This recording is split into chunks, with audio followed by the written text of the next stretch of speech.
right, everybody, welcome to another deep dive. This time we're going to be taking a look at Measure What Matters by John Doerr. Yeah, this is a really interesting one. So many companies swear by this OKR system. It's true, you've got Google, Intel, even you too. Seriously, a rock band using this stuff. Color me intrigued. Well, that's the thing about OKRs. It's not just for tech giants or rock stars.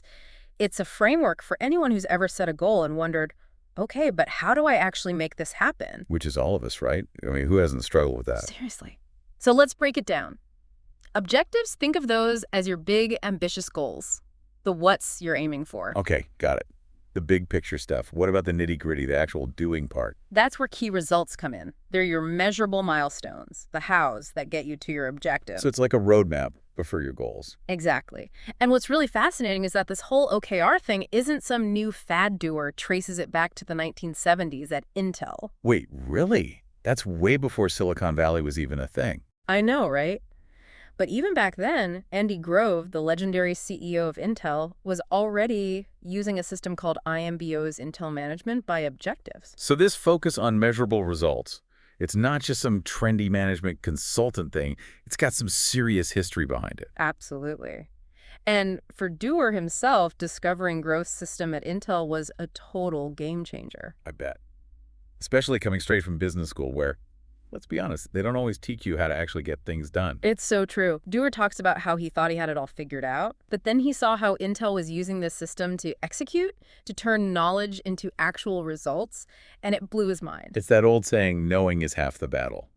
But the other half is actually doing something with that knowledge. And that's what Intel was all about. Their motto was, Intel delivers. Which is a pretty bold statement to make. It was more than just a motto. It was their entire ethos. They were laser-focused on what you know or can acquire and actually accomplish. Not just talking about it, but shipping results. And clearly it worked.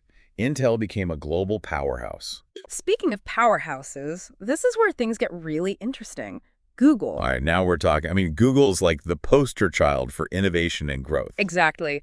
And Doerr was there in the early days, even before Google was the behemoth it is today.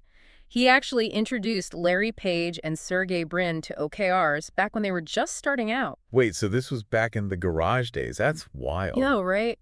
Back when a $10 billion market cap seemed like a distant dream. Which, knowing Google, it probably wasn't that distant. You're telling me, but here's the thing. Even brilliant minds like Page and Brin didn't immediately jump on the OKR bandwagon. This whole world of structured goals was new territory for them. Makes sense. I mean, they were tech geniuses, but running a company, especially one with Google's ambitions, that's a whole different ballgame. Totally. Doerr talks about how what really hooked them was Page's own ambition. Page was dead set on hitting $10 billion, and not in market cap, but in revenue. Wow, talk about aiming high. Yeah. But that's Google for you. They don't mess around. Exactly. And that's what OKRs push you to do. Define what success actually looks like. Forget vanity metrics. We're talking real, tangible results. And that kind of audacious goal, it sets the tone for everything else. It's like saying, we're here to make a dent in the universe, and meaning it. And they did. And Doerr credits a lot of that success to OKRs. He says it helped them stay laser-focused on their BHAG, their big, hairy, audacious goal. Which was? Organizing the world's information. Pretty ambitious, right? Just a tad. And somehow they managed to pull it off. OKRs were like the scaffolding for that growth. It provided structure and alignment, even with Google's famously flat hierarchy. That's one of the things I find so intriguing about OKRs. It's not about top-down control. It's about creating a shared understanding of where everyone's going and how they're going to get there. Exactly. It's like giving every single person at Google a compass, all pointing them towards that same North Star. So instead of having a bunch of people running around like chickens with their heads cut off. Which, let's be honest, is how a lot of companies operate. Sadly, yes. You've got this beautiful symphony of everyone working together, aligned towards that same ambitious goal. Okay, I'm starting to see why this OKR thing's such a big deal. It's not just about setting goals, it's about creating a culture of alignment and focus. You got it. And that's just the tip of the iceberg. And Doerr dives into some really cool examples of how this plays out in the real world. Like, take Rick Clow and the YouTube team. Okay, so we're talking about, like, actual YouTubers using OKRs. Not exactly. This is about the team behind the scenes, the folks building the platform.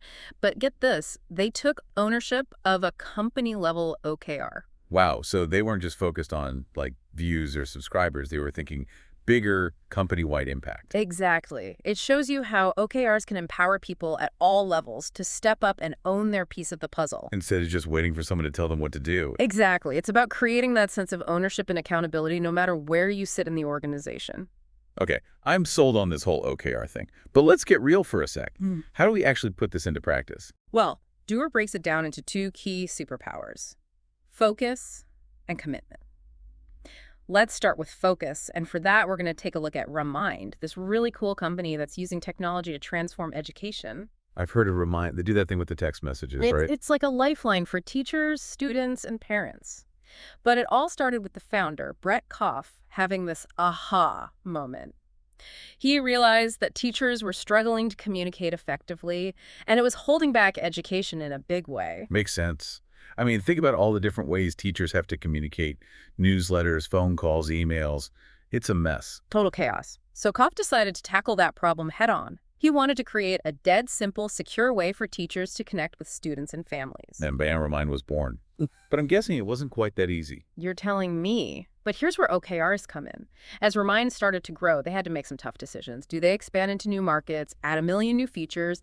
It would have been easy to get sidetracked. Especially with all the pressure that comes with being a hot startup. But OKRs kept them laser-focused on what mattered most: building the best possible messaging platform for teachers. They were able to say no to a lot of shiny objects and stay true to their core mission. Discipline is key, right? It's easy to get distracted by the next big thing.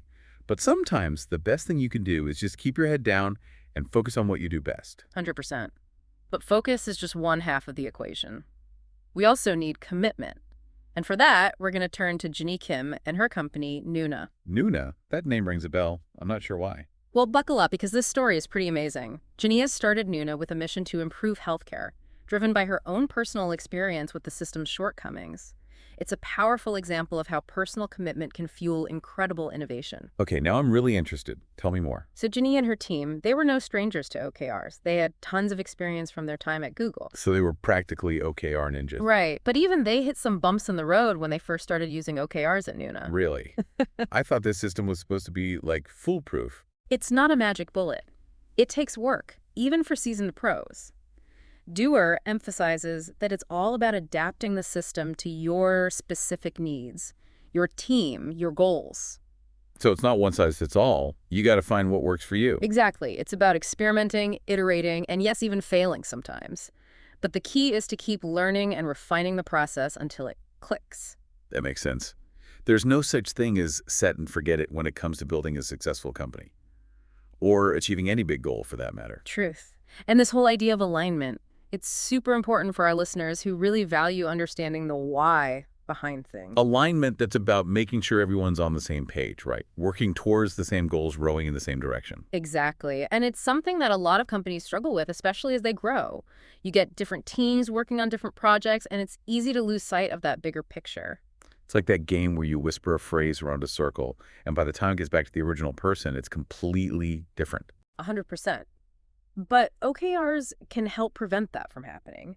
They act as a sort of connective tissue, making sure everyone's aligned around the same goals and strategies. So instead of just focusing on their own little bubble, people can see how their work contributes to the bigger picture. Exactly. And Doerr uses this great example from MyFitnessPal. You know, the calorie tracking app. Oh, yeah, I've used that one. Their CEO, Mike Lee, talks about this aha moment he had where he realized how many more calories are in mayo compared to mustard. Ouch, mayonnaise is delicious, but yeah, not exactly diet food. Right. But it was a light bulb moment for him. He started paying more attention to those little details, and it made a big difference in his own health journey. Small changes, big results. It's all about those little things adding up over time. And that's what MyFitnessPal is all about. But here's the thing. As they grew, their old way of setting goals just wasn't cutting it. They'd have this massive to-do list, and they'd tackle the top 3 things and call it a year. Sounds familiar. I've definitely been guilty of that myself. It's a classic trap. But it meant that their priorities were all over the place, and their engineers were getting frustrated. I can imagine. They were probably thinking, we're working our tails off, but what are we actually building here? It's like they were all working on... Nobody had the box top to see what the final picture was supposed to be. Total recipe for disaster. So they decided to give OKRs a shot. And suddenly, things started to click. It's like they finally got everyone on the same page working together towards those shared goals. Exactly. And not only that, but Doerr talks about how OKRs also help them improve transparency. Which, let's be honest, is not something that comes naturally to a lot of companies. Sadly true. But when you've got everyone's goals out in the open, it creates this culture of accountability and shared understanding. And it helps break down those silos that can pop up in big organizations. Totally. Doerr tells this great story about Intuit, the financial software company. One of their leaders, Atticus Tyson, was inspired by Bill Campbell, the legendary coach, to use OKRs to totally revamp their IT department. IT department's not exactly known for being the most innovative part of a company. Right. But Tyson wanted to change that. He used OKRs to transform IT from a reactive cost center into a proactive business partner. Okay, that's impressive. But how do you pull that off? Transparency was key. By making all of their OKRs open and accessible, Tyson helped different teams understand each other's priorities, their constraints, even across different time zones. So instead of just throwing tickets back and forth over the wall. Exactly. They were able to collaborate more effectively, anticipate needs, and ultimately become a much more strategic part of the organization. Okay, so we've covered a lot of ground here. Focus, commitment, alignment, transparency. But there's one more piece of the puzzle that Doerr talks about. Stretch goals. Ah, yes. Stretch goals. These are the goals that make you sweat a little, the ones that seem just outside the realm of possibility. They're not about playing it safe. They're about aiming high, pushing yourself beyond your comfort zone. Exactly. Doerr talks about Jim Collins' concept of BHAGs, big, hairy, audacious goals.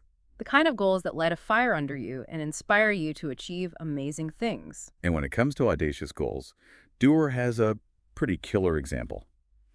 YouTube's billion-hour watch time goal. Okay, so they wanted people watching 1 billion hours of YouTube every single day. Every day. That's insane. It sounded impossible, right? But they actually did it. It took them 4 years, a lot of hard work, and a complete cultural shift. Talk about a testament to the power of setting ambitious goals. But I'm curious, what kind of cultural shift are we talking about here? Well, for starters, they had to get everyone on board with this crazy idea.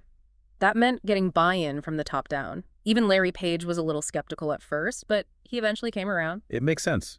If you want people to take risks and push themselves, you need to create an environment where it's okay to fail. Absolutely. And that's what they did at YouTube. They fostered a culture of experimentation and innovation where people weren't afraid to try new things, even if they didn't always work out. It's that whole fail fast, fail often mentality. Exactly. But it wasn't just about taking risks. They also had to get really good at tracking their progress and making adjustments along the way. Which brings us to another important concept that Doerr talks about: continuous performance management, or CFRs. Okay, I've heard of CFRs, but I'm not entirely sure what they are. Think of it as a more modern, agile approach to performance reviews, instead of those dreaded annual reviews that nobody looks forward to. You're telling me they're usually more about checking boxes than actually having a meaningful conversation about someone's performance. Exactly. CFRs are about having regular check-ins, giving and receiving feedback in real time, and focusing on growth and development. So it's less about judging past performance and more about figuring out how to improve moving forward. Precisely. And Doerr highlights a great example of this in action at Adobe. They actually got rid of annual reviews altogether and replaced them with a system called check-in. Wow, that's a bold move, but I'm guessing it paid off. Big time. They saw increased engagement, faster course correction, and a much more agile, feedback-driven culture. Sounds like a win-win. It really was. But here's the thing about both OKRs and CFRs. They need the right environment to truly thrive, and that's where culture comes in. Culture is huge. It's like the foundation of the house. You can have the best blueprints in the world, but if the foundation is shaky, the whole thing will crumble. So true. And Doerr talks about how important it is to create a culture that supports OKRs and CFRs. He references Dov Seidman's work, which emphasizes the importance of how we do things, not just what we do. It's not enough to just talk the talk. You got to walk the walk. Exactly. It's about living and breathing your values, creating an environment where people feel empowered to do their best work. And that's where those cultural values that Andy Grove instilled at Intel come in, that focus on accountability, risk-taking, and measurable results. It's about creating a culture where people are encouraged to push the boundaries and make amazing things happen. It's funny how it all comes full circle, right? But it just goes to show that the most important ingredient in any successful organization is its people. Couldn't agree more. At the end of the day, it's all about creating an environment where people feel valued, supported, and inspired to do their best work. And that's what Measure What Matters is all about. It's about using OKRs and CFRs to unlock that potential, both within ourselves and within our organizations. It's about setting ambitious goals, tracking our progress, and never giving up on our dreams. No matter how big or small those dreams may be. Exactly. Well said. All right, everyone, that's a wrap on our deep dive into Measure What Matters. We hope you enjoyed it. Until next time, keep reaching for those stars.